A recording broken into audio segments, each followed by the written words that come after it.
Hello students, welcome to easy math for JEE. I am Ujjwal Kaushik, your friend. हमारे channel पे IIT JEE mathematics के previous year question के solution available हैं, तो go through that solution students. और जो भी आईआईटी जेई की प्रिपरेशन कर रहे हैं उनके लिए हमारा चैनल बहुत यूजफुल है।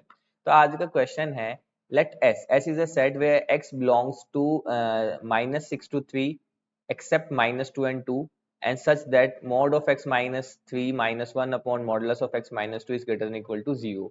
And T is a set where x such that x square minus 7 modulus x plus 9 is less than equal to 0. Then the number of elements in the S intersection T. मतलब basically हमें S और T find करना है, फिर उनका intersection find करना है और बता देना है कि उसमें कितने एलिमेंट थे। तो देखो, इसको सोल्व करने से पहले हमारे पास मॉडुलस फंक्शन की कुछ प्रॉपर्टी पता होनी चाहिए। जैसे कि हम जानते हैं कि जो मेरा मॉडुलस ऑफ x होता है, it is as it is x if expression x is greater than equal to 0 and it is minus of x if x is less than 0. With the help of this, अगर मैं आपको modulus of x plus 3 open करके दिखाऊं तो ये कैसे open होगा? Expression as it is if expression is greater than equal to 0, expression is negative if expression is less than 0. अगर मैं इसको और सिंप्लीफाई करना चाहूं तो it will be x plus 3 if x is greater than equal to -3 and it is minus x minus 3 if x is less than -3. Fine.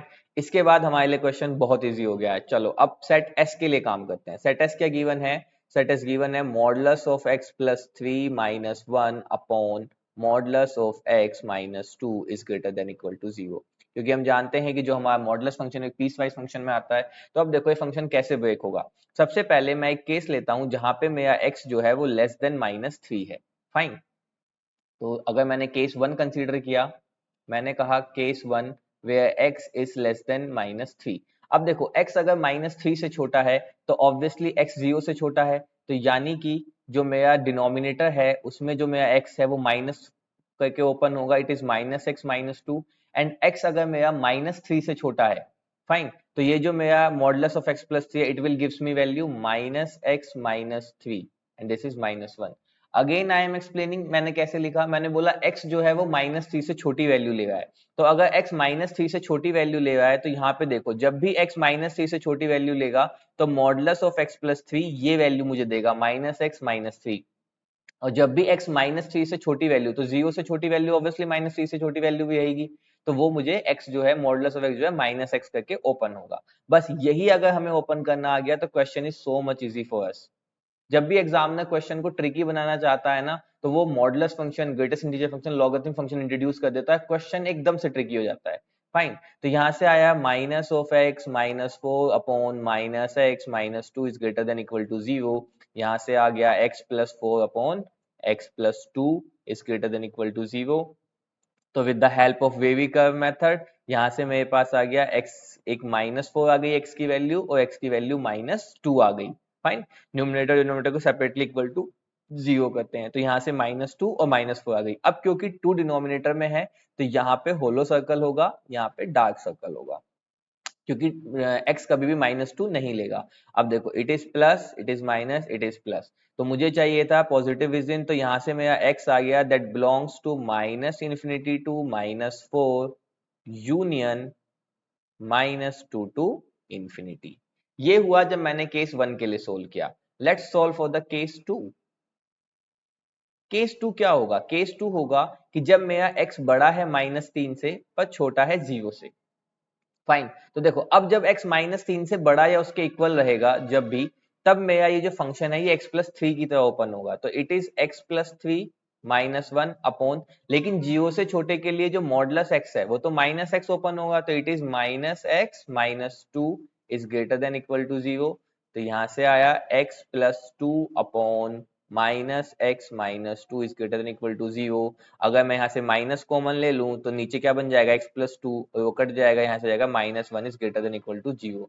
क्या ये possible है मैथमेटिक्स में कि -1 जो है वो 0 से बड़ा या बराबर होता है? नहीं। तो इट मींस केस 2 से मुझे कोई भी वैल्यू नहीं मिलेगी। फाइन। चलो मूव टू केस 3। अब केस 3 की तरफ मूव करते हैं। केस 3 क्या होगा? मैं वो सभी x की वैल्यूज लूंगा that are greater than 0। Greater than equal to 0। तो देखो जब x greater than equal to 0 है तो ऑब्वियसली -3 से बड़ा, तो ऑब्वियसली 0 से बड़े सारे नंबर आएंगे, तो इट मीन जो मेरा ये फंक्शन है ये x प्लस 3 ओपन होगा -1 अपॉन, और नीचे वाला भी x माइनस 2 ओपन होगा, it is greater than equal to 0। यहां से आया x plus 2 upon x minus 2 is greater than equal to 0। अब देखो with the help of wavy curve method मैं इसको फिर से डिफाइन कर सकता हूं, तो यहाँ से मेरे पास एक आ गया -2, एक आ गया 2। तो 2 कहां से आया? डिनोमिनेटर से, तो डिनोमिनेटर पे होलो सर्कल रहेगा और यहाँ पे डार्क सर्कल, तो ये होगा plus minus plus. With the help of wavy curve method यहाँ से जो मुझे x मिला वो मिला -∞ to -2 union 2 to infinity. Fine, तो ये मैंने अपने x को डिफाइन कर लिया। अब मुझे x क्या चाहिए? मुझे x चाहिए इन दोनों का कॉमन विजन। तो कई स्टूडेंट्स को प्रॉब्लम होती है कॉमन विजन कैसे निकालते हैं, तो मैं आपको एक मेथड बताऊंगा, उसके बाद आपको कॉमन विजन निकालने में कभी प्रॉब्लम नहीं होगी। ठीक है, चलो पहले मान लीजिए x को ड्रॉ करते हैं। केस 1 से जो वैल्यू मिली थी वो क्या थी? -4। तो सपोज कर लीजिए -4 यहाँ पे है आपका और -2 आपका यहाँ पे है, तो वो वैल्यू ले रहा था -4 -∞ टू -4, मतलब यहाँ से ये सब वैल्यू लेफ्ट साइड की वैल्यूज। फाइन, एंड -2 से इन्फिनिटी की वैल्यू मींस -2 से इन्फिनिटी की वैल्यू, तो -2 से राइट हैंड साइड की सभी वैल्यूज वो ले रहा था, तो ऐसे लाइन बनाते हैं। अब दूसरा केस 3 से जो हमने वैल्यूज निकाली, इसमें ले रहा है -∞ से -2, तो -2 मेरा यहाँ है, हमने इसको डार्क सर्कल किया, -2 से लेफ्ट हैंड साइड की सभी वैल्यूज आ गई। फाइन, और उसके बाद 2 से इन्फिनिटी, तो 2 मान लीजिए सपोज मेरा यहाँ कहीं 2 है, तो 2 से इन्फिनिटी ये सारी वैल्यूज आ गई। तो अब देखो जहां पे भी विजन है, जहां पे भी दोनों लाइनें पैरेलल आई हैं वही मेरा कॉमन विजन होता है। जहां पे भी दोनों लाइनें पैरेलल आई हैं वही मेरा कॉमन विजन होता है। अगर मैं 3 के लिए सोल्व कर रहा होता तो जहां पे तीनों लाइन पैरेलल आ जाती नंबर लाइन पे, वही मेरा कॉमन विजन होता है। तो यहां से जो मेरी x की वैल्यू निकली, x मेरा बना -∞ टू -4। अब देखो -4 यहाँ पे क्लोज था, यहाँ पे -2, तो -4 क्लोज ही रहेगा, यूनियन यहाँ पे आया 2 से इन्फिनिटी। फाइन, अब देखो ये आई मेरी x की वैल्यूज -∞ टू दिस। अब मुझे गिवन क्या था? अब देखो यहाँ पे ये जो क्वेश्चन है, मैं इसको एक बार कॉपी कर लेता हूँ क्वेश्चन को। अच्छा, क्वेश्चन, जस्ट 1 सेकेंड।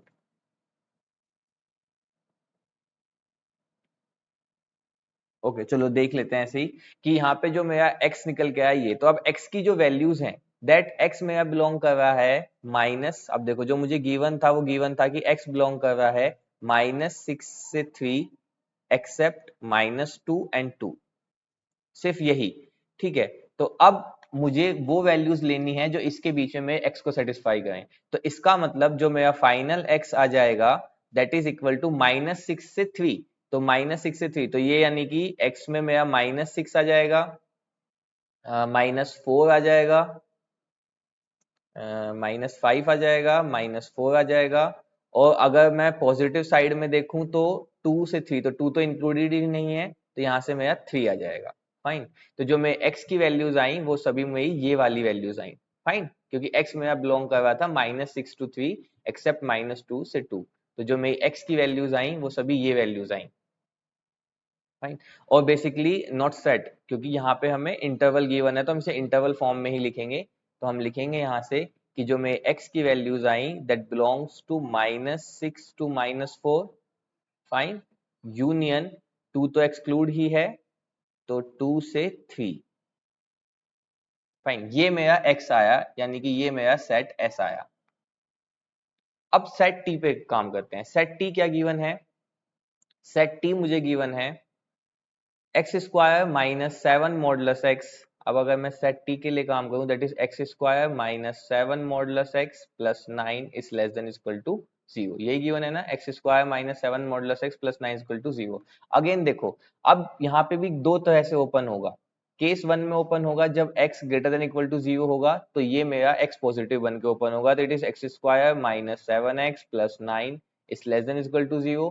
और दूसरा जो मेरा केस 2 होगा जब x लेस देन 0 होगा, तो इट इज एक्स स्क्वायर, अब मॉडुलस ऑफ x जो -x बनेगा तो ये प्लस का 7x plus 9 is less than equal to 0। Fine, अब देखो यहाँ से निकालते हैं x की, अगर हम क्वाड्रेटिक फॉर्मूला से वैल्यू निकाल लें तो माइनस बी यानी कि 7 plus minus under root b square यानी कि 49 minus 4 into a into 9/2 into a. यहाँ से अगर मैं निकालूं तो x is equal to -7 plus minus under root 49 minus 4 into 1 into 9/2 into a. तो यहाँ से x की जो वैल्यू आई वो आई 7 plus minus 49 minus 36, it means √13, है ना, बाय 2। और यहाँ से जो x की वैल्यू आई वो आई -7 प्लस माइनस √13/2। तो यहाँ से हमें x की 4 वैल्यू मिली, ठीक है। तो x की एक वैल्यू मिली 7 प्लस √13/2, एक वैल्यू मिली x is equal to 7 minus √13/2, यहाँ से एक x की वैल्यू मिली -7 प्लस √13/2, और यहाँ से एक x की वैल्यू मिली -7 माइनस √13/2। अब देखो √13 को कैसे सोल्व करते हैं। तो देखो √9 जो होता है वो मेरा 3 होता है, √16 जो होता है वो 4 होता है, तो √13 इसी के कहीं बीच में होगा, तो मैं अप्रोक्सीमेटली उसे 3.5 मान लेता हूँ। तो अगर मैं √13 को 3.5 मानूं तो यहाँ से आ जाएगा 10.5/2, और यहाँ से x की वैल्यू आ जाएगी 7 माइनस 3.5 यानी कि 3.5/2। यहाँ से अगर मैं देखूं तो x इज इक्वल टू आ जाएगा माइनस का 3.5/2, और यहाँ से x की वैल्यू आ जाएगी माइनस का 10.5/2। फाइन, 10.5/2 अगर मैं इसको लिखूं तो यहाँ से वैल्यू आ जाएगी 5.25, और यहाँ से x की वैल्यू आ जाएगी 1.75। फाइन, हाँ, same is equal to minus 1.75, और यहाँ से x की जो वैल्यू आ जाएगी वो आ जाएगी -5.25। अब देखो दोनों ही इक्वालिटी हमने सोल्व कर लिए हैं साइमल्टेनियसली। अब दोनों इनक्वालिटी का ग्राफ ड्रॉ करते हैं। तो जो मैं ग्राफ ड्रॉ करूंगा दैट इज दिस वन। तो अब अगर मैं केस 1 के लिए बनाता हूं तो 1.75 मेरा कहीं यहाँ होगा और 5.25 मेरा यहाँ होगा। तो उसने कहा वो सभी x की वैल्यूज, तो ये प्लस माइनस ये प्लस, तो इसका मतलब जो मेरा x आया वो कहाँ से आएगी, लेस देन इक्वल टू चाहिए था, तो मेरा जो x आया वो आया 1.75 से 5.25 तक। सेम अगर मैं यहाँ के लिए सोल्व करूं तो -5.25 यहाँ होगा, -1.75 यहाँ होगा, प्लस माइनस प्लस, तो यहाँ से जो x की वैल्यू आई दैट इज -5.25 से -1.75। अब देखो जो मेरा यहाँ पे जो x की वैल्यूज आई हैं, अब देखते हैं अपने क्वेश्चन में गिवन था। अच्छा यहाँ पे ये मिसप्रिंट है, यहाँ पे जो t x बिलोंग्स टू है तो t सेट के लिए x belongs to set of integer z के लिए है। फाइन, तो यहाँ पे ये मिसप्रिंट रह गया, x बिलोंग्स टू z है यहाँ पे। तो देखो अब x की वैल्यूज आई मेरी ये, तो इसमें जो मेरा इंटीजर्स आएगा तो it means x belongs to, तो इंटीजर्स क्या होगा यहाँ पे 2 3 4 एंड 5। फाइन, और यहाँ से जो मेरा इंटीजर्स आएगा that is -5.25, तो it is -5 -4 -3 एंड -1.75, तो -2। फाइन, सिर्फ यही 4 इंटीजर्स आएंगे। तो ये जो मेरी वैल्यूज आई ये मेरी सेट t के लिए आई, और ये जो मेरी वैल्यू है ये सेट s के लिए है। तो अब अगर मैं यहाँ से S इंटरसेक्शन T निकालूं तो S इंटरसेक्शन T में देखो तो -5 यहाँ पे है, -5 यहाँ भी है, तो -5 आएगा, -4 आएगा। फाइन, उसके अलावा -3 -2 नहीं है, यहाँ से देखें तो 2 भी नहीं है, सिर्फ 3 है, तो दिस। तो S इंटरसेक्शन T में सिर्फ 3 वैल्यूज आएंगी, -5 -4 एंड 3। तो जो हमारा सही आंसर होगा that is nothing but option 4 3। Thank you very much, hope you understand the video.